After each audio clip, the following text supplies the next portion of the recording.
All right, hey, shalom, shalom. First and foremost, we'd like to give all praises, honor, and glory to Yahweh, Bahasham, Yahweh Shai, Bahasham Rakah Kodash. It's the brother of Baal Gabar from the Camp Prophets in Babylon, Tampa, Florida. Double honors to the elders and apostles of the great millstone who do teach and rule well. Peace and salutations to the elect that are scattered abroad doing this work in truth and in sincerity. All right, coming at you with a quick lesson. Daniel chapter 2 and the statue that Nebuchadnezzar had got in a dream, okay, that was revealed unto Daniel the prophet, all right, which represented 4 kingdoms, okay. So I'm gonna go ahead and jump right into it. I'm gonna go into verse 1, Daniel 2:1. It says, "And in the 2nd year of the reign of Nebuchadnezzar, Nebuchadnezzar dreamed dreams wherewith his spirit was troubled, and his sleep brake from him. Then the king commanded to call the magicians and the astrologers and the sorcerers and the Chaldeans for to show the king his dreams. So they came and stood before the king. And the king said unto them, I have dreamed a dream, and my spirit was troubled to know the dream. Then spake the Chaldeans to the king in Syriac, O king, live forever. Tell thy servants the dream, and we will show the interpretation." All right, so King Nebuchadnezzar, of the Babylonian Empire, he had dreams and visions, and he had commanded, magicians, astrologers, and sorcerers to interpret these dreams, okay? But he had this one particular dream that he forgot, and he was, trying to find somebody that can interpret his dream, right? Which Daniel would later interpret it, going into 4 major kingdoms, all right, up to the kingdom we're in today, which is the Roman Empire revived, all right. It says, verse 5, the king answered and said to the Chaldeans, the thing is gone from me, meaning, he forgot the dream. If you will not make known unto me this dream with the interpretation thereof, you shall be cut in pieces, and your houses shall be made a dunghill. But if you show the dream and the interpretation thereof, you shall receive of me gifts and rewards and great honor. Therefore show me the dream and the interpretation thereof." So, Nebuchadnezzar is talking to his sorcerers, his magicians, telling them to interpret the dream that he had forgotten, okay, that went from him. It says, and they answered again, the sorcerers, the Chaldeans, they answered Nebuchadnezzar and said, let the king tell his servants the dream, and we will show the interpretation of it.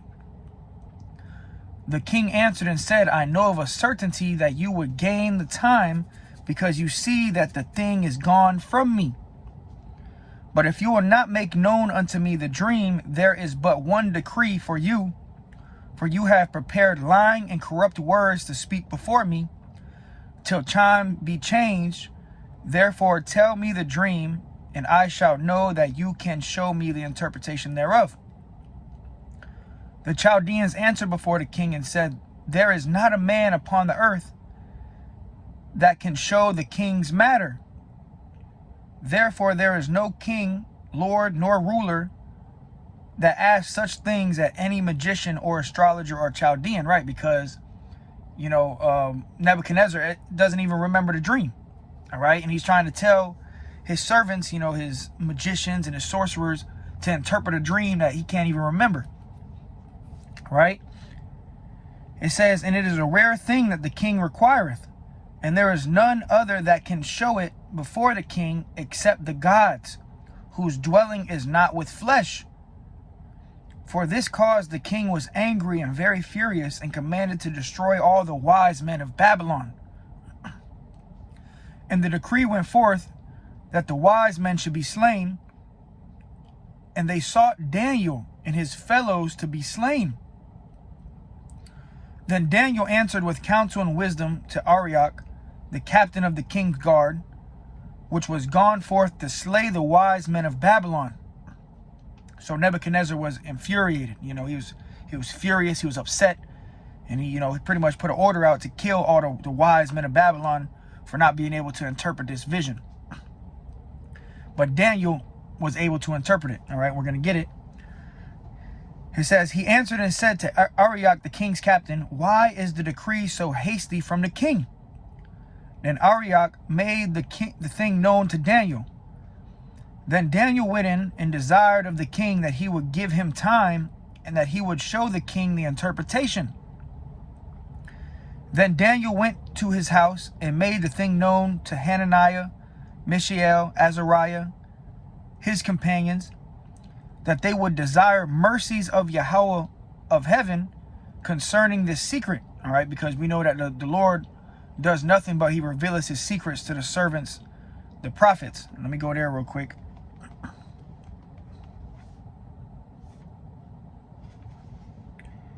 Amos 3:7, surely Yahweh Ba'ashem Yahushai will do nothing, but he revealeth his secret unto his servants, the prophets.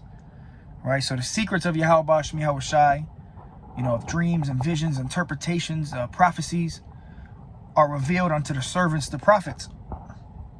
All right. It says, verse 18, Daniel 2:18, that they would desire mercies of the Most High of heaven concerning this secret, that Daniel and his fellows should not perish with the rest of the wise men of Babylon.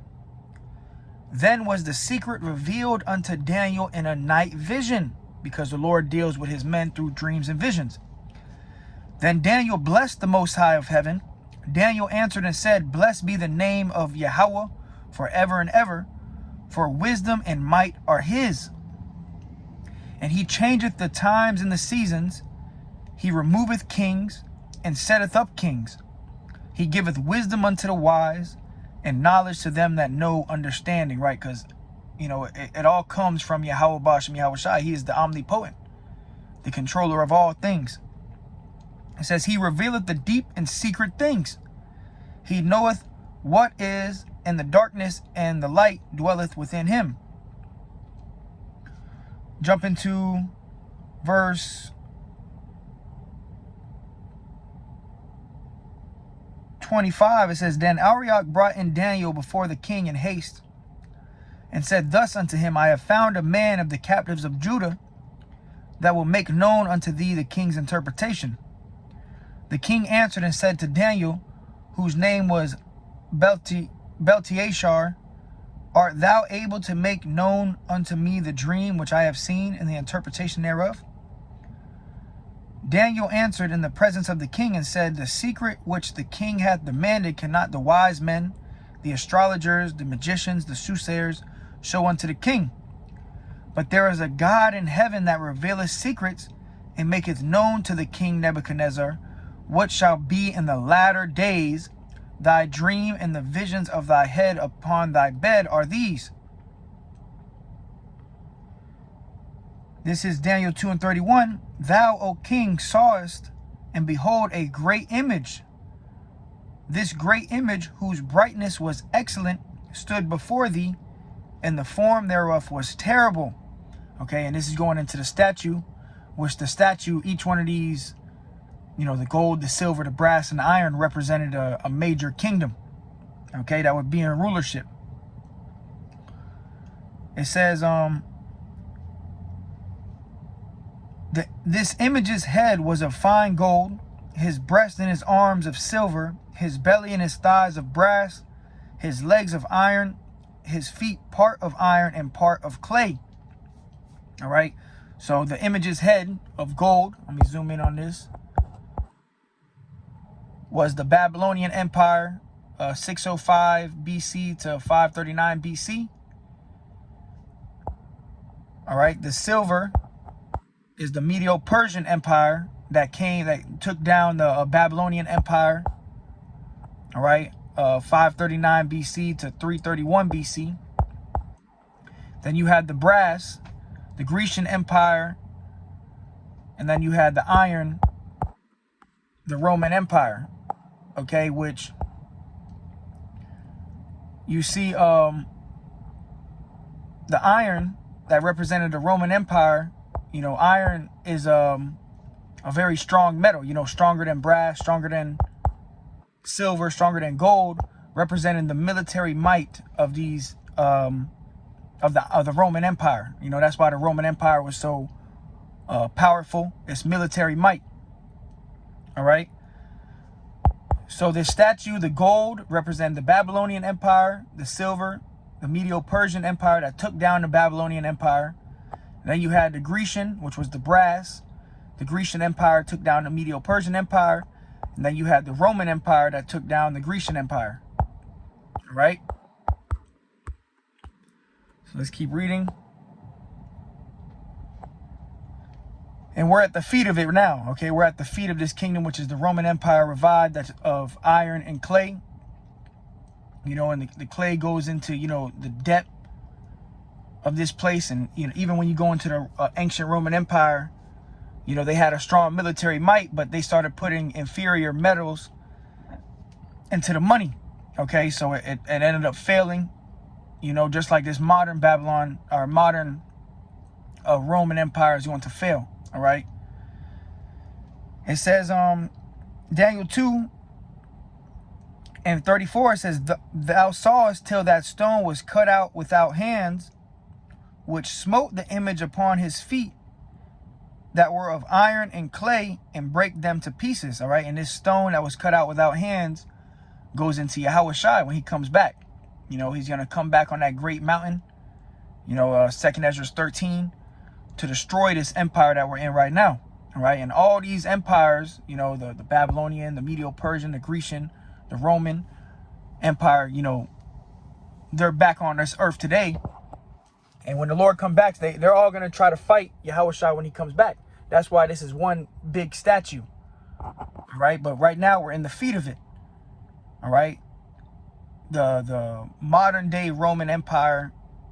And, you know, you had the 10 toes, which goes into the EU, you know, the common market, the EU, which I got the 10, which we'll grab that.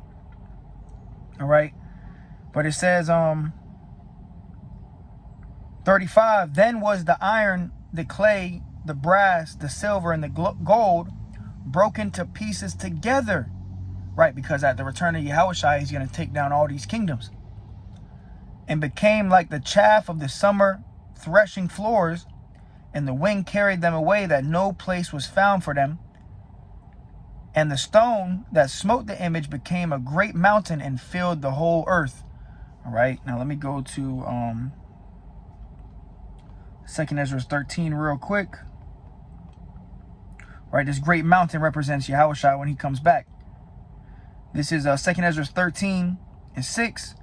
But I beheld, and lo, he had graved himself a great mountain, he being Yahushua, and flew upon it. That giant fathership, the chariot that's going to come back and, you know, deliver the elect and also take part in destroying these other kingdoms. All right. Primarily Mystery Babylon the Great, America, the modern Roman Empire. And Revelation, I believe it's 13, it says, whose deadly wound was healed. Okay. Because the ancient Roman Empire went down, it fell. But now it's been rebirthed, you know, it's been healed by way of the modern Roman Empire, which is America, you know, NATO and the EU. All right. But it says, and I beheld, and lo, he had graved himself a great mountain and flew upon it. But I would have seen the region or place whereout the hill was graven, and I could not. And after this I beheld, meaning this chariot was so big that Ezra couldn't even see the end of it. All right. He described it like a mountain. All right. And that's the stone that's going to come and, you know, destroy this kingdom. Okay. The feet of it. All right. It says, and after this I beheld, and lo, all they which were gathered together to subdue him were sore afraid, and yet durst fight. Right. Because these other nations, they're going to try to fight Yahushua when he comes back. All right. All these other nations are going to try to get together and try to fight Yahushua when he returns, man. All right, Daniel 2 and 36, it says, this is the dream, and we will tell the interpretation thereof before the king. Thou, O king, art a king of kings, for the God of heaven hath given thee a kingdom, power, and strength, and glory. And wheresoever the children of men dwell, the beasts of the field, and the fowls of heaven, hath he given into thine hand, and hath made thee ruler over all them. Thou art this head of gold. So Daniel said that Nebuchadnezzar in his kingdom, he represented that head of gold, the Babylonian Empire. All right, it says, after thee shall arise another kingdom inferior to thee, which is the Medo-Persian Empire. Okay, that took down the Babylonian Empire. It says, and another third kingdom of brass, representing the Grecian Empire, that was going to take down the Medo-Persian Empire, which shall bear rule over all the earth. And the fourth kingdom shall be strong as iron, okay, representing the Roman Empire, which had a very strong military power. Okay, and iron is more inferior, or more superior, I should say, than all the other, than gold and silver. Like if you put an iron sword against a gold sword, the iron sword will destroy the gold sword. All right. It says, and the fourth kingdom shall be as strong as iron, the Roman Empire. For as much as iron breaketh in pieces and subdueth all things, and as iron that breaketh all these, shall it break in pieces and bruise. All right, going into how the Roman Empire was going to be superior to all the prior kingdoms. Okay, because of its military might. It says, whereas thou sawest the feet and toes, part of potter's clay and part of iron, the kingdom shall be divided. Okay, and that's what that goes into. You know, that the clay and the iron, they don't mix together. All right. And that miry clay goes into that debt. It says, but there shall be in it of the strength of the iron, for as much as thou sawest the iron mixed with miry clay. And as the toes of the feet were part iron and part clay, so the kingdom shall be partly strong and partly broken. And that's what we're living in today. All right, the 10 toes, which the 10 toes is also goes into this right here in the book of Revelation. You know, the 7 heads and the 10 horns. You know, it's the 10 toes is symbolic. Also is synonymous with the 10 toes, which the 10 toes. Grab it. It says the 10 horns or the 10 toes represent the common market, or the European Economic Community, the EEC, established in 1958. Today, the EEC is known as the EU, the European Union, which the 10 toes or the 10 horns make up of Belgium, Denmark, France, Italy, Luxembourg, Netherlands, Greece, Ireland, England, and West Germany. All right, and then you have, the 7 heads in the book of Revelation 13, Revelation 17, which goes into the Spanish, the French, the British, the Greeks, the Romans, Germania Minor and Germania Major, which represented 7 governments or kingdoms ruled by Esau. All right. So back to Daniel 2 and 43, it says, and whereas thou sawest iron mixed with miry clay, they shall mingle themselves with the seed of men, but they shall not cleave one to another, even as iron is not mixed with clay. And in the days of these kings shall the Most High of heaven set up a kingdom.